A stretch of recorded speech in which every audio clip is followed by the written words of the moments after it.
Thoughtless Jester, like, share, and subscribe. Big weekend coming up for everybody who likes stuff. If you want to purchase stuff that you don't need and can't take with you when you leave this place, well, guess what? This Friday is the day. It's the best day you could possibly do it, apparently. So I'm here at the local mall where we don't expect too much of craziness because we're in a small town. Things don't get too nuts around here. But if you tune into the YouTuberizer, you're going to find tons of new uploads of Christmas chaos as people fight each other in the spirit of the wonderful holiday of family in order to purchase shit that they don't need. Now, I was curious because I actually knew this, but I had forgotten. But where does Black Friday come from? And does anybody know?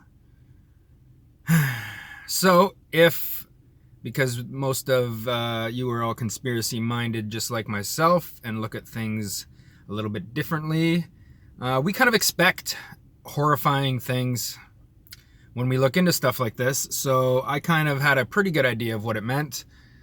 But I looked into it further, and Black Friday was invented in Philadelphia in the 1800s. And it was a big deal because they had a big sale on slaves. Generally, mostly African-American folks. So, big sale on slaves, Black Friday, let's call it that. And just because it's a cherry on top of irony and the insanity of where we are, where we exist, and what the intentions are of those who feel like they own us.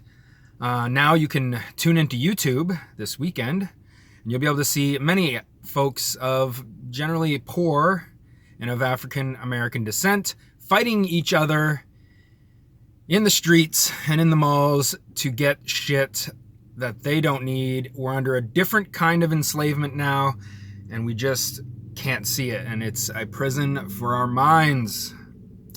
Wake up, observe, come to your own conclusions, and don't support shit like this, for crying out loud. Thoughtless Jester, like, share, and subscribe.